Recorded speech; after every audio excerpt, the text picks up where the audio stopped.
கர்த்தராகிய இயேசு கிறிஸ்துவின் நாமத்தினாலே உங்கள் யாவருக்கும் என்னுடைய வாழ்த்துக்கள். மறுபடியுமாய் ஜோ பிபின் கிரேஸ் சேனல் மூலமாய் உங்கள் ஒவ்வொருவரையும் இந்த நாளில் பார்ப்பதில் மிகவும் சந்தோஷப்படுகிறேன். இந்த நாளிலும் வசனத்தை அடிப்படையாக கொண்டு ஒரு கதையை உங்களுக்கு சொல்லித் தரப்போகிறேன். சரி, வாங்க கதைக்குள்ள போலாமா? இன்னைக்கும் கதையோட தலைப்பு என்ன தெரியுமா? பெருமை கொண்ட பேனா. பெருமைன்னா எல்லாருக்குமே தெரியும் தானே. அந்த பெருமைனால அந்த பேனாவோட வாழ்க்கையில என்ன நடந்துச்சு அப்படிங்கிறத பார்க்க போறோம். சரியா? சரி, வாங்க. ஒரு பேனா ரொம்ப நாள் சந்தோஷமா அதோட மூடியோட வாழ்ந்துட்டு வந்துச்சான்.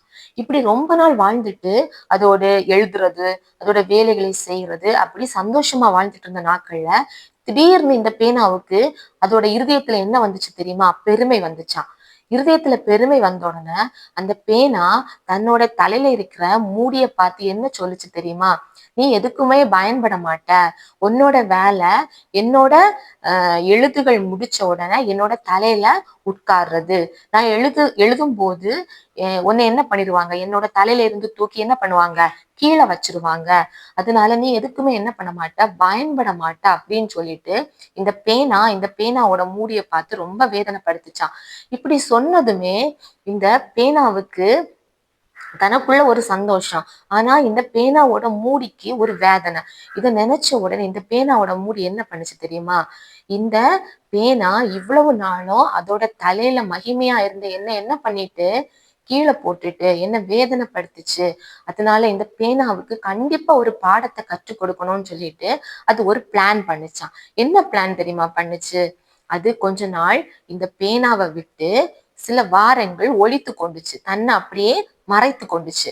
மறைத்த உடனே இந்த பேனா என்ன ஆகும், தன்னுடைய உள்ள இருக்கிற அந்த மைகள் எல்லாம் உறைந்து போய் அது எழுத முடியாம பேனாவா ஆயிரும். இப்ப யூஸா இருந்த பேனா ஒரு சில வாரங்கள்ல என்ன ஆயிட்டு, யூஸ்லெஸ் பேனாவா ஆயிடுச்சு.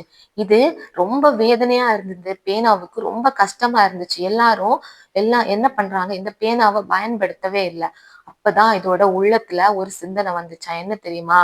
என்னோட தலையில மகிமையா இருந்த அந்த மூடி இருக்கிற வரைக்கும் நான் என்ன பண்ணேன், யூஸ் ஆனேன். ஆனா அந்த மகிமையா இருந்த கிரீடமாகிய அந்த மூடி என்னை விட்டு போனதுமே நான் என்ன ஆயிட்டேன், யூஸ்லெஸ் ஆயிட்டேன்.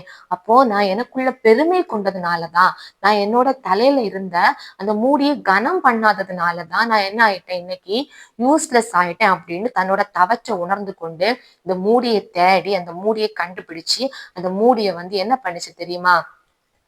அதோட தலையில எடுத்து வச்சுட்டு சந்தோஷப்பட்டுச்சான். அந்த மூடி என்ன பண்ணுச்சு, இந்த பேனா பண்ண தப்ப மன்னிச்சு, இனிமே இப்படி பண்ணக்கூடாது, நீ பெருமை கொள்ளக்கூடாது, உன்னோட தலையில நான் இருக்கிற வரைக்கும் தான் என்னது உனக்கு மகிமையான ஒரு சந்தோஷம். நான் போயிட்டேன்னா உன்னால என்ன பண்ண முடியாது, சந்தோஷம் பட முடியாது, ஏன்னா நீ யூஸ்லெஸ் ஆயிடுவ அப்படின்னு சொல்லிச்சான். இப்போ உங்களுக்கு இந்த கதையில என்ன ஃப்ரெண்ட்ஸ் புரிஞ்சு? 3 விஷயத்த நம்ம இந்த கதையெல்லாம் கற்றுக்கொள்ள போகிறோம். என்ன தெரியுமா? முதலாவது நம்ம என்ன பண்ணணும், ஏசப்பாவை நம்முடைய இருதயத்துல வைத்திருந்தோம்னா மட்டும்தான் நம்ம வாழ்க்கையில என்னது வெற்றி. நம்ம ஏசப்பாவை இருதயத்துக்குள்ள வைக்காம நம்ம மனம் போல வாழ்ந்தோம்னா நம்ம வாழ்க்கையில என்ன வரும், கஷ்டம் வரும். நம்ம ஏசப்பா நமக்குள்ள இருந்தா மட்டும்தான் நமக்கு சந்தோஷம். நம்ம உள்ளத்துல இருந்து ஏசப்பா வெளியில போயிட்டாங்க அப்படின்னா நமக்குள்ள நம்மள தெரியாமலே ஒரு துக்கம் இருக்கும். உங்க வாழ்க்கையில இன்னைக்கு துக்கம், கஷ்டம், நெருக்கம் அப்படி இருக்குன்னா நீங்க ஏசப்பாவை தேடும் போது அந்த நெருக்கம் உங்களை விட்டு போயிடும். இல்ல நீங்க அங்க துக்கத்தையே நினைச்சிட்டு இருந்தீங்க அப்படின்னா ஏசப்பா என்ன பண்ணிருவாங்க தெரியுமா? தூரமா போய் நின்றுட்டு பார்ப்பாங்க, என்னோட பிள்ளை என்ன தேடி வரலையே அப்படின்னு துக்கப்படுவாங்க. இப்போ அந்த பேனாவோட தலையில அந்த மகிமையான மூடி இருந்த வரைக்கும் தான் அந்த பேனா யூஸ் ஆச்சு. அதே மாதிரிதான் நம்மளுடைய இருதயத்திலையும் ஏசப்பா இருக்கிற வரைக்கும் தான் நம்மளோட என்ன பண்ண முடியும், சந்தோஷமா நிலை நிற்க முடியும். சரியா? 2வது என்ன தெரியுமா? பெருமை. அந்த பேனாவுக்கு என்ன இருந்துச்சு, ஒரு பெருமை இருந்துச்சு. அந்த பேனாவுக்கு பெருமை இருந்ததுனாலதான் அது சில வாரங்கள் அந்த என்ன பண்ணுச்சு, அந்த மூடியை இழந்து போக வேண்டிய சூழ்நிலை வந்துச்சு. இதே போலதான் நம்ம வாழ்க்கையில பெருமை இருந்ததுன்னா பெருமைக்கு தேவன் எதிர்த்து நிற்கிறேன் அப்படின்னு சொல்லிட்டு வசனத்துல சொல்றாரு. ஒருவருக்கொருவர் கீழ்ப்படிந்து மனத்தாழ்மையை அணிந்து கொள்ளுங்கள். தேவன் என்ன பண்றாரு, பெருமை உள்ளவர்களுக்கு எதிர்த்து நின்று தாழ்மை உள்ளவர்களுக்கு தான் என்ன பண்றாங்க, கிருபை அளிக்கிறேன் அப்படின்னு சொல்லியிருக்காரு. அதனால நீங்க என்ன பண்ணக்கூடாது, இந்த பெருமை கொள்ளக்கூடாது. மூணாவது விஷயம் என்ன அப்படின்னா, உங்க தலையில இருக்கிற அந்த அந்த பேனாவோட அந்த மூடி தலையில இருக்கும்போது அது என்ன பண்ணிருக்கணும், அந்த பேனாவோட மூடிக்கு உரியதான அந்த கனத்தை கொடுத்துருக்கணும். ஆனா அந்த பேனா என்ன பண்ணுச்சு தெரியுமா, அந்த மூடிக்கு உகந்ததான அந்த கனத்தை கொடுக்கல. கனத்தை கொடுக்காம அதை வேதனைப்படுத்துச்சு. இதே போலதான் நம்மளுடைய வாழ்க்கையில நம்ம என்ன பண்ணணும், ஒருவருக்கொருவர் கண்டிப்பா கனம் பண்ணணும். இன்னொன்னு வசனம் என்ன சொல்லுது தெரியுமா, உன் வாழ்நாள் இருக்கிறதற்கு நீ என்ன பண்ணணும், உன் தகப்பனையும் உன் தாயையும் கனம் பண்ணணும்னு சொல்லிருக்கு. இன்னும் நரைத்தவனுக்கு முன்பாக எழுந்து அவங்களே நீ என்ன பண்ணணும், கனம் பண்ணணும் அப்படின்னு வசனம் சொல்லுது. இன்னும் எல்லாரையும் கனம் பண்ணணும் அப்படின்னு 1 பேதுரு வசனம் சொல்லுது. இப்படி இன்னும் அநேக வசனங்களை நம்ம என்ன பண்ண முடியும், கனம் அந்த வார்த்தையை வச்சு பார்க்க முடியும். நீங்க அதனால உங்களை விட பெரியவங்க, உங்களை விட வயதுல ரொம்ப முதிர்ந்தவங்க, சபை ஊழியர், இன்னும் உங்களுக்கு கற்றுக் கொடுக்கிற ஆசிரியர், உங்களை விட வயதுல ஒரு வயசு மூத்தவங்களா இருந்தாலும் நீங்க என்ன பண்ணணும், அவங்களுக்குரியதான கனத்தை கண்டிப்பா கொடுக்கணும்.